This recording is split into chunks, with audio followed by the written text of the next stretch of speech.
Assalamualaikum warahmatullahi wabarakatuh. Sampurasun.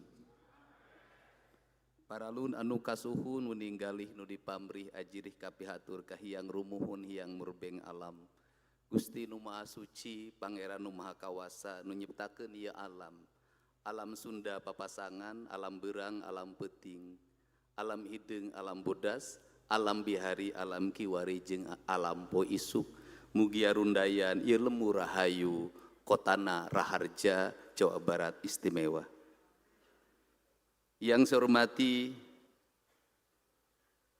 Wakil Gubernur Provinsi Jawa Barat, Bapak Ketua DPRD Provinsi Jawa Barat, para Wakil Ketua hadir lengkap, ada Pak Iswara, memahami 3 bahasa, bahasa Inggris, bahasa Betawi, dan bahasa Sunda. Ada Pak Iwan, memahami 3 bahasa, bahasa Inggris, bahasa Sunda, dan bahasa Indonesia. Ada Pak Ono Surono, memahami 4 bahasa, bahasa Inggris, bahasa Indonesia, bahasa Betawi, termasuk tadi, bahasa Kecerbonan. Ada Kiai kita, Wakil Ketua yang memasi 4 bahasa plus bahasa Arab. Para ketua komisi, para ketua badan anggaran, ketua praksi, semua yang hadir di kesempatan sore hari ini sama-sama ingin melakukan renungan tentang arah dan kebijakan kita di usia yang cukup tua Jawa Barat, tapi masih ada derita pada lingkungan masyarakatnya. Saya hormati para anggota DPR RI yang hadir, ada mantan Ketua Tim Penggerak PKK Provinsi Jawa Barat, Ibu Atalia, ada pemain film yang pura-pura bodoh, Oon, tapi hari ini kelihatan kepandaiannya, Teh Rike Diah Pitaloka. Kenapa bilang Galuh sangat keras?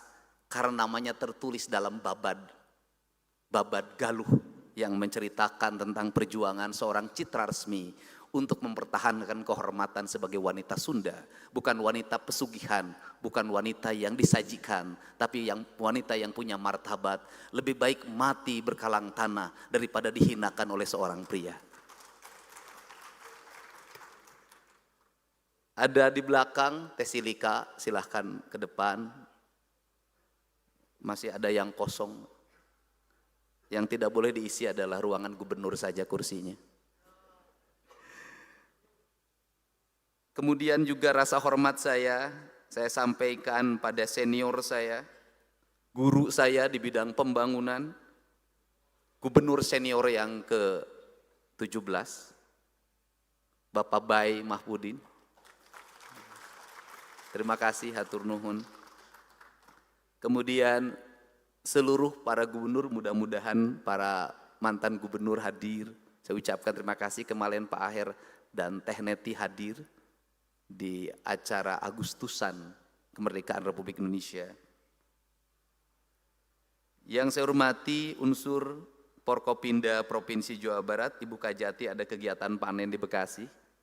Pak Kapolda ada kegiatan serah terima jabatan di Mabes Polri. Saya ucapkan terima kasih Pak Wakapolda, Pak Wakajati, kemudian yang mewakili Pangdam 3 Siliwangi.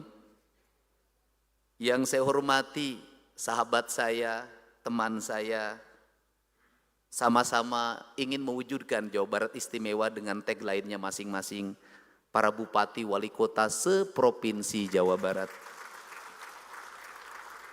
Hadir dengan busana yang sangat indah, Bupati Bekasi karena dia adalah orang industri, pakai jas dan dasi. Saya ucapkan terima kasih, cermin dari budaya yang berbasis Eropa. Yang saya hormati para camat seprovinsi Jawa Barat, beserta istri, tetapi istrinya tidak boleh lebih dari 1 karena kursinya tidak cukup. Yang saya hormati para kepala desa dan kepala kelurahan seprovinsi Jawa Barat. Banyak sahabat saya di sini, para ketua partai, para ketua organisasi kepemudaan, organisasi kemasyarakatan, tokoh ulama, tokoh masyarakat, dan ada tokoh Kahmi, Bapak Dr. Andes, Dr. Suherman Saleh MSc beserta istri. Bagi kawan-kawan HMI tidak asing lagi, dulu tukang nyumbang. Terima kasih. Seluruh pejabat pemerintah Provinsi Jawa Barat, para kepala organisasi perangkat daerah yang dinahkodai oleh saudara sekretaris daerah, saya ucapkan terima kasih. Saya menyampaikan permohonan maaf karena dana rutinnya terus saya potong, saya alihkan untuk pembangunan jalan dan sekolah. Mungkin kita bertanya, kenapa kita memulai pembangunan dengan menceritakan akar kebudayaan? Saya menyampaikan tidak ada satupun bangsa di dunia ini yang mencapai kemajuan dalam pembangunan peradaban bangsanya, kecuali yang terikat pada konstitusi bangsanya. Konstitusi di negara-negara maju itu adalah konstitusi yang mempertahankan nilai tradisi yang terjadi pada masanya, dan dia dalam konstitusi. Inggris bangunannya tetap masa lalu, Amerika bangunannya tetap masa lalu. Indonesia punya bangunan masa lalu adalah hanya dua, satu cerita sejarah, yang kedua adalah peninggalan kolonial. Pembangunan bukan rangkaian teknokratik yang hanya didasarkan pada pikiran-pikiran akademik. Pembangunan bukan kalimat-kalimat fakta yang ditulis dalam buku-buku peraturan daerah tentang anggaran belanja pembangunan daerah. Pembangunan adalah ritme sejati tentang keselarasan manusia dengan alamnya.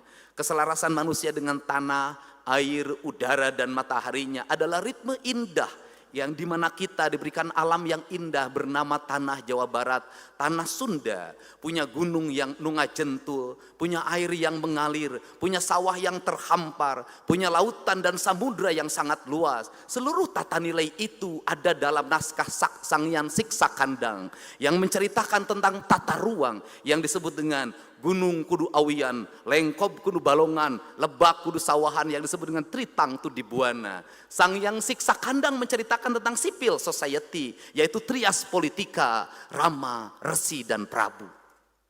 Seluruh nilai-nilai itu kita tinggalkan, seolah kita akan menggapai masa depan, seolah kita adalah kaum akademik yang tidak perlu catatan masa lalu, seolah kita akan pergi ke depan dengan hanya menggunakan buku kesempatan kita yang kita bangun dalam narasi-narasi politik. Tetapi kita lupa ternyata 80 tahun Jawa Barat terbangun, ternyata seluruh rangkaian itu tidak menjadi fakta. Kenapa? Kemiskinan masih menganga, jalan hancur di mana-mana. Hari ini kita punya derita seorang anak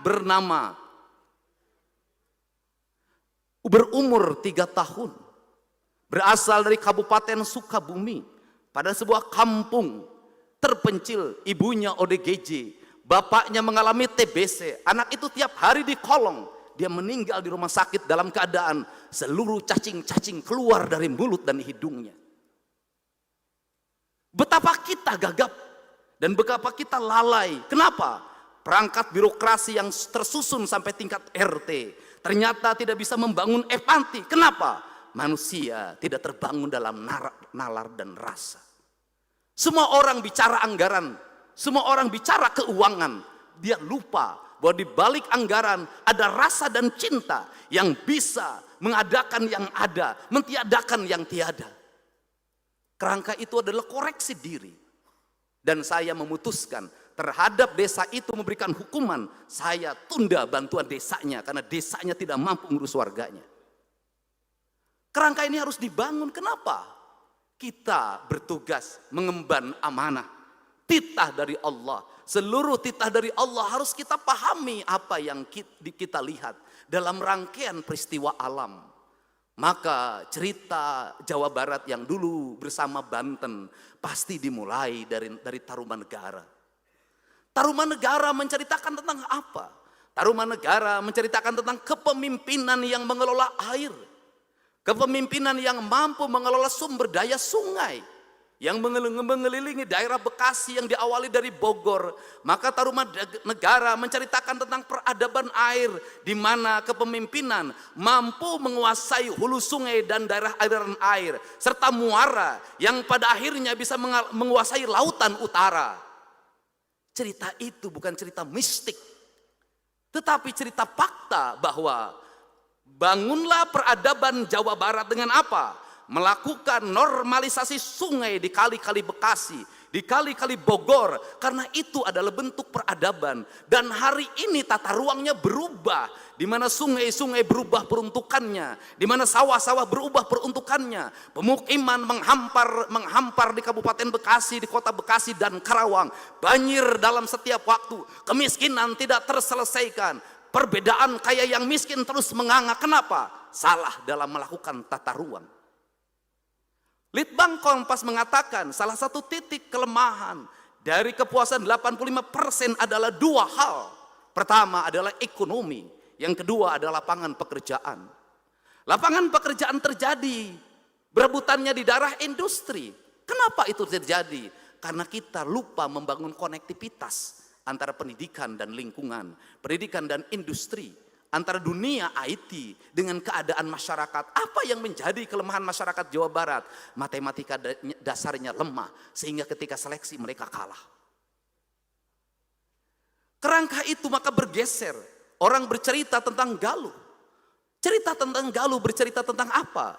Bercerita tentang bagaimana sebuah Tatar Selatan dibangun dalam kekuatan empati publik, di mana ada heroisme pengorbanan seorang manusia demi kemanusiaan, demi keadilan, yang pada akhirnya Galuh menceritakan tentang apa? Persenyawaan antara utara dan selatan. Persenyawaan antara budaya pegunungan dengan budaya pesisir. Dan kemudian ada kesadaran kolektif tentang Pakuan Pajajaran. Kemudian di situ bicara tentang apa? Tentang budaya menulis di atas batu. Budaya menulis di atas batu mencerminkan apa? Sang Hyang Siksa Kandang mengatakan, Rama itu perumpamaannya itu seperti tanah. Resi seperti air. Prabu itu seperti batu. Maka Gurat Rama adalah civil society, keluarga yang harmonis adalah gurat tanah. Kepemilikan hak atas tanah adalah kekuatan sendi yang utama bagi sebuah masyarakat civil society.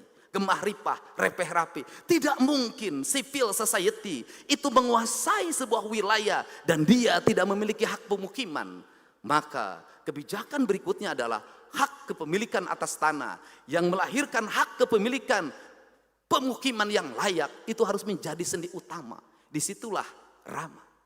Resi adalah lambang dari guru dosen, maka dia punya karakternya air, dia jernih, dia menenangkan, kemudian dia mensucikan. Seluruh rangkaian itu ada dalam piranti-piranti independensi pendidikan, independensi yang harus dibangun, di mana guru tidak boleh berpihak pada apapun, maka guru berpihak pada satu, kebenaran yang objektif.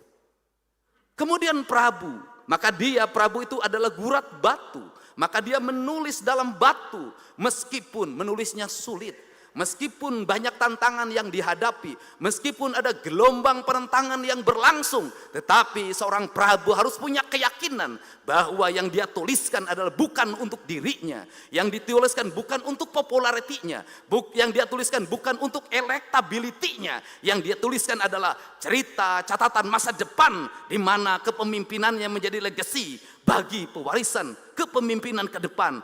Lahir orang yang tercerdaskan lewat tulisan itu. Maka itu ada dalam cerita Galuh Pakuan.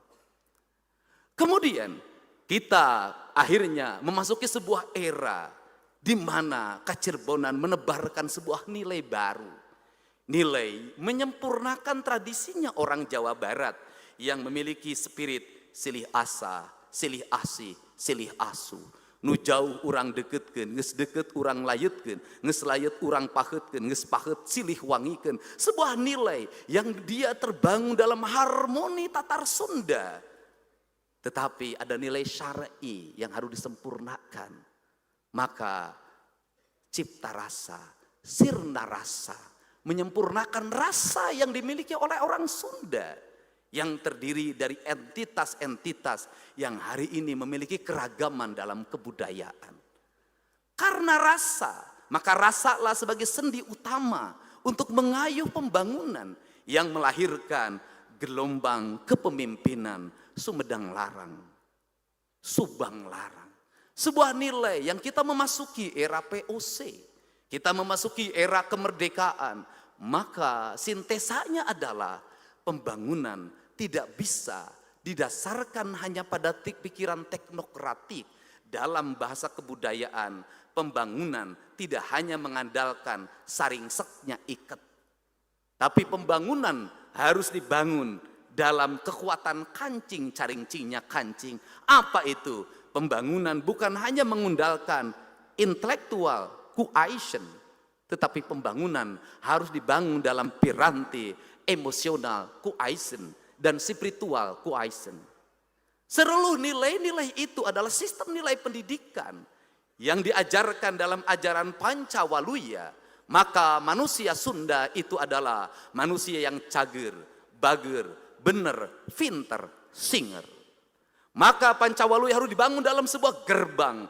Maka hari ini pemerintah Provinsi Jawa Barat mengedepankan sebelum masuk ke Pancawaluya, maka kita harus masuk ke wilayah gerbang Pancawaluya. Maka gerbang itu bertujuan mengantarkan sebuah nilai ajaran yang pada akhirnya manusia Sunda, manusia Jawa Barat itu apa? Kaluhur sirungan, kahandap akaran. Kerangka inilah pijakan pembangunan yang kita tata. Pembangunan harus mampu melahirkan sirung, yaitu tumbuhnya benih-benih baru, tumbuhnya bunga baru, tumbuhnya buah baru, melahirkan metamorfosis ke depan.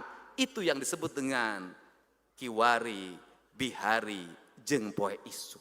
Maka sains adalah pendekatan. Maka teknokratik adalah pendekatan, maka teknologi adalah pendekatan. Tetapi seluruh pendekatan itu akan mengalami perubahan dalam setiap waktu. Maka orang Sunda mengatakan, mi indung ka waktu, mi bapa ka zaman, pindah cai, pindah tampian. Kerangka ini tidak bisa berjalan kalau apa? Kalau kahandap teu akaran.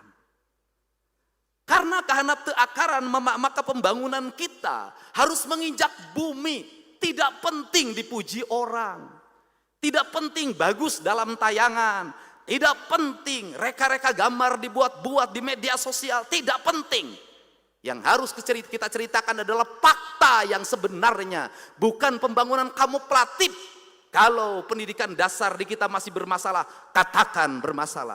Kalau masih ada anak SMP yang tidak bisa baca tulis, katakan itu terjadi. Kalau ada kematian ibu yang melahirkan, kematian anak, katakan itu terjadi. Kalau masih HIV-nya meningkat, katakan itu terjadi. Untuk apa?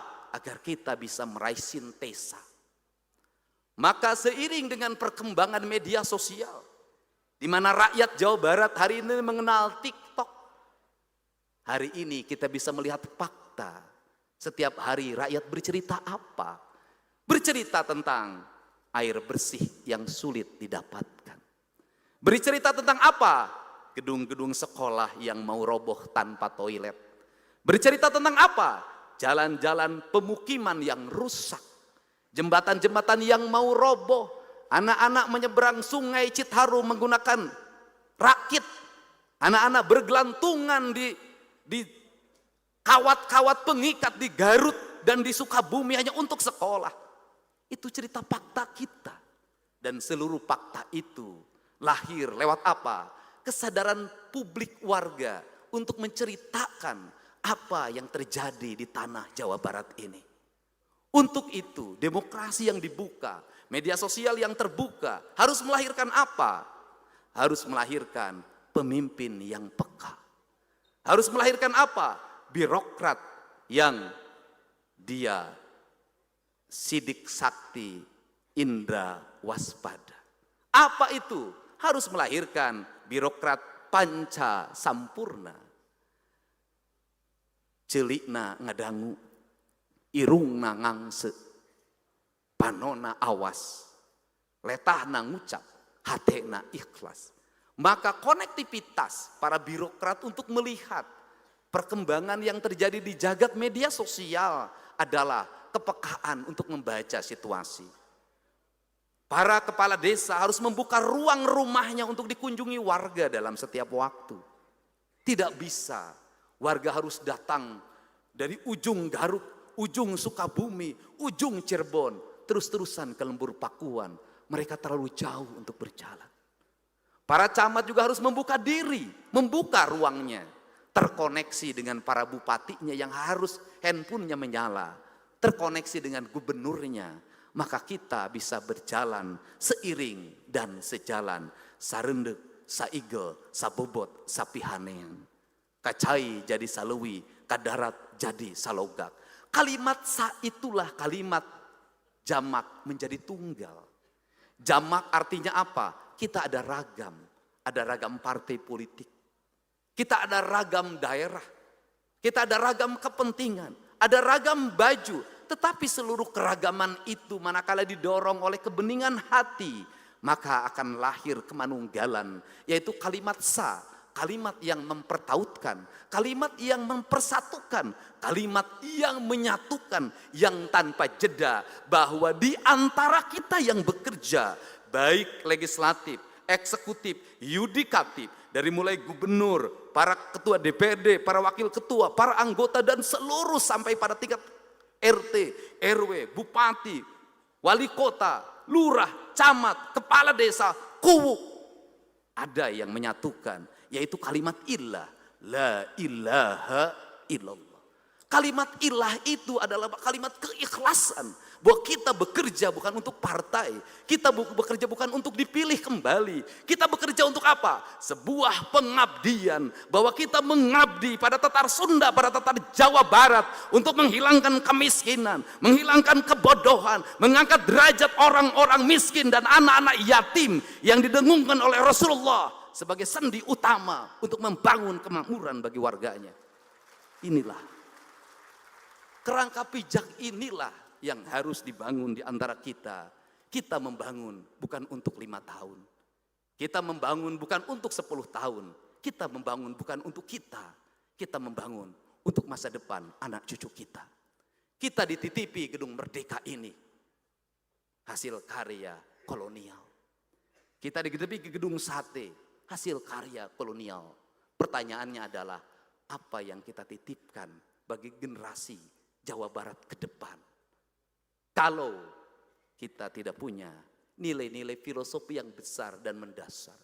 Untuk itu, semoga pembangunan di Jawa Barat, Lembur diurus, kota ditata, adalah rangkaian lagu yang tidak pernah berakhir dalam irama angin, irama air, irama matahari, dan kemudian pada akhirnya bisa memaknai simbol-simbol peradaban yang seringkali orang mengatakan kemusyrikan.